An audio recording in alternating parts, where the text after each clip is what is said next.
Hey everyone, I'm Marc Sievers and welcome back to my YouTube channel. So tonight I'm gonna make Ryan and I a classic summer dish, corn chowder. But I'm gonna give it a Thai twist and make Thai corn chowder. It's something that comes together thanks to Blue Elephant Royal Thai Cuisine. I've been using their pantry staple products for a couple of years now. They're really something that I look to because their products are all fresh, made in Thailand, authentic ingredients, and truth be told, it's flavors that you really can't replicate even if you bought like Kaffir lime leaves here at the grocery store, because they're not typically all imported from Thailand. So this really does give authentic Thai flavor, and it's as easy as opening up the pantry cupboard door, which I love. They're also now available nationwide at Sprouts, so they're really easy to find.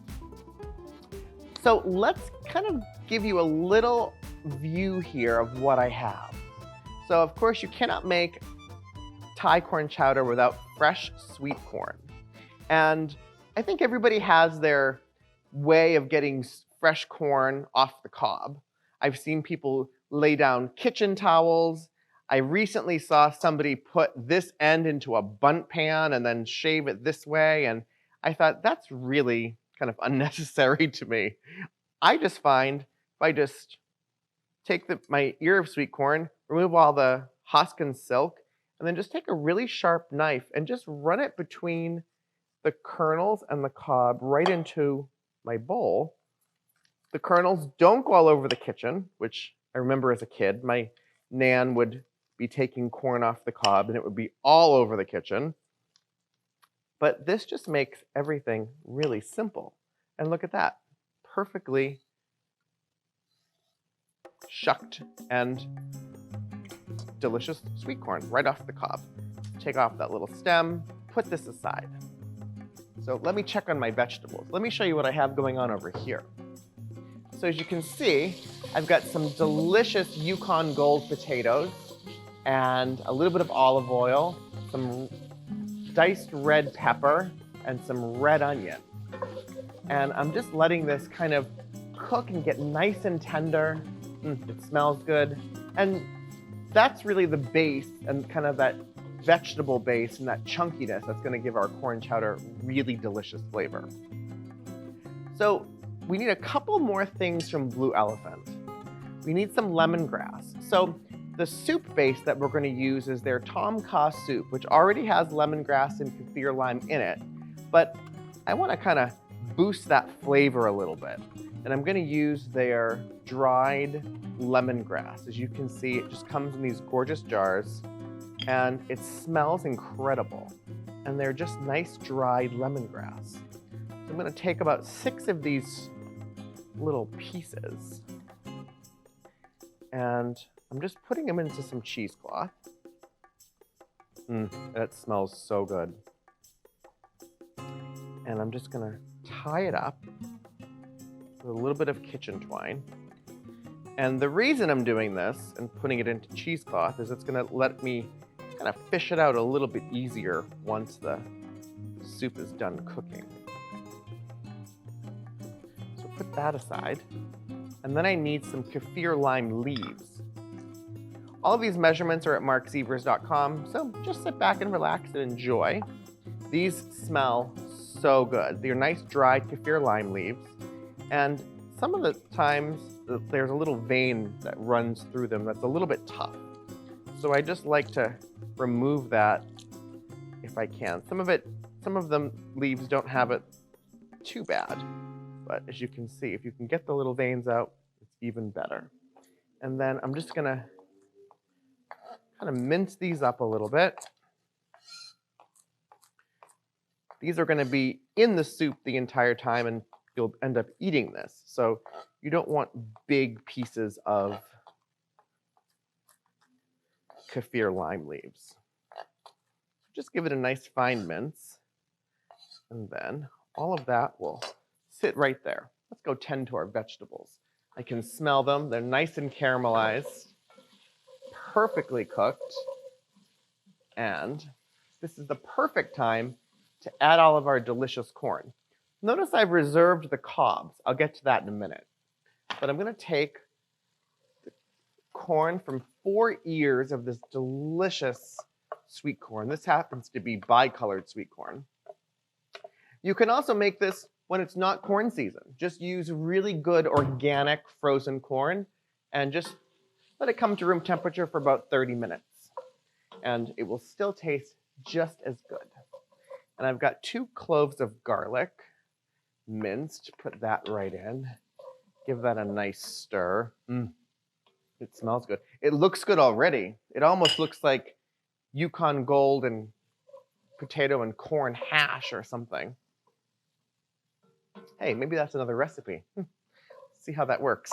So I'm just going to let this kind of simmer and cook away for about 5 minutes. We'll check back in 5 minutes. Okay, so it's been about 5 minutes. I added some salt and black pepper, and now we're going to add the rest of the ingredients. So, see, making soup is like really simple. It just involves a little bit of prep, like chopping all those vegetables. But this is totally worth it. So I'm going to add a cup of water and delicious coconut cream from Blue Elephant. Their coconut cream is this, it's this gorgeous, thick, luxurious, it's like coconut milk, but just better. And it adds such a lovely sweetness and kind of coconutty flavor. It doesn't make it overly coconut, but it does add just a lovely texture. And look how thick and gorgeous that is. I love that. That's perfect. I'm going to add the Tom Kha soup mix. I have 2 of their 8.5-ounce packages. And that has so much flavor in it. Kaffir lime, lemongrass, delicious coconut, and a little bit of heat. I like to add more heat, but Ryan likes it just out of the package.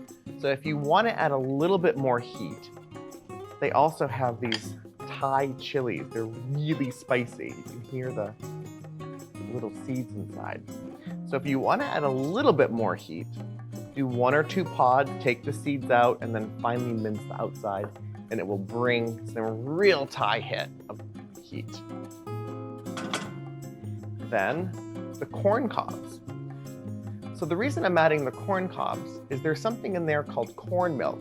It's this sweet liquid that has this milky kind of texture, and it just adds more corn flavor, but it also helps thicken the chowder a little bit because there's some starch in there. And I'm going to add some lime zest. So adding fresh lime zest kind of helps that kaffir lime flavor kind of pop a little bit more. And I'm also doing it over the pan because when you're at home zesting your lime or lemon or orange, it's really most citrus. When you zest it on the microplane, you'll notice that all of the essential oils kind of like shoot out as you're zesting. And I want to get all of that flavor in my chowder, not on my cutting board.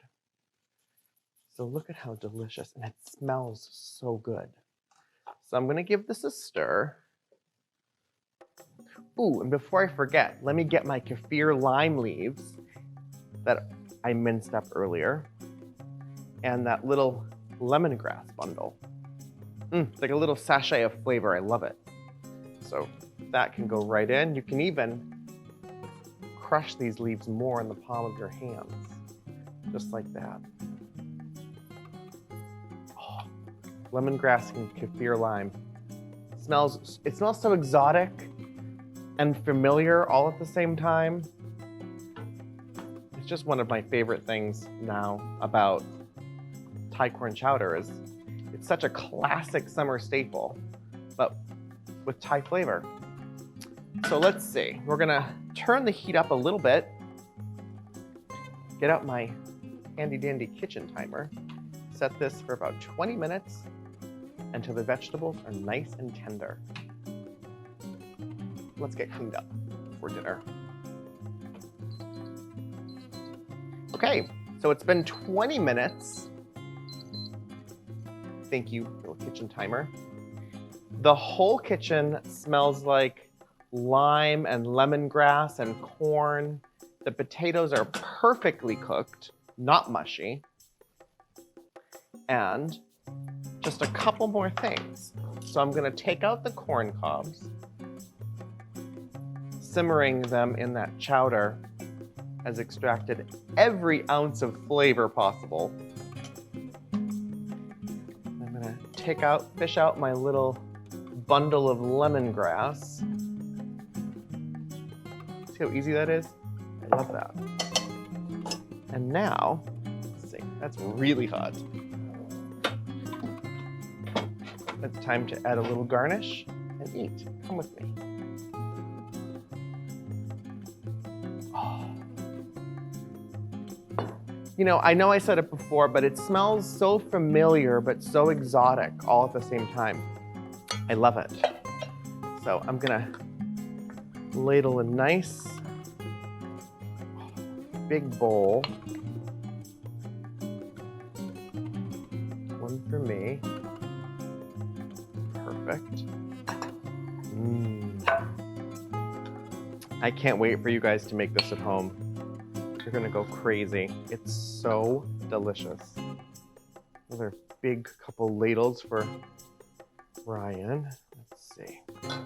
And then I'm gonna put a little garnish, some green onion. Give it a little crunchy, oniony thing. You can also just stir in the green onions if you're gonna serve it for a crowd. And some fresh basil.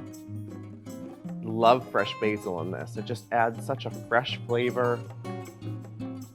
If you don't have basil, you can use parsley, you could use cilantro, something leafy, nothing like thyme or rosemary that has kind of tougher stems.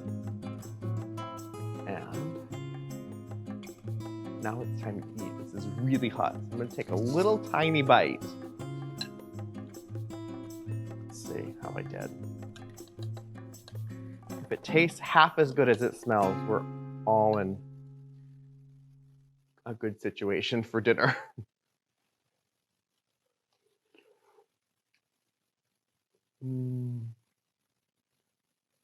Potatoes are perfectly cooked.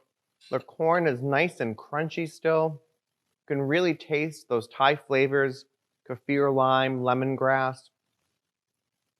Not bad for kind of an unassuming little pouch of tom kha soup and some dried spices, all from Blue Elephant. So I hope you guys liked this video.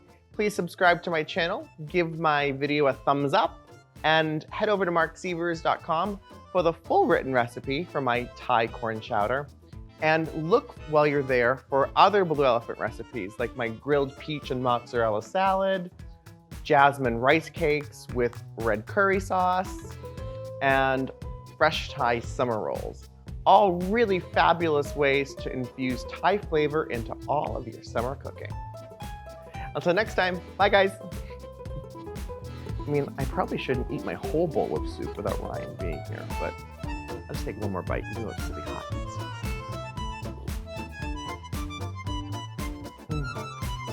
I just love it. Okay, I gotta go get Ryan dinner.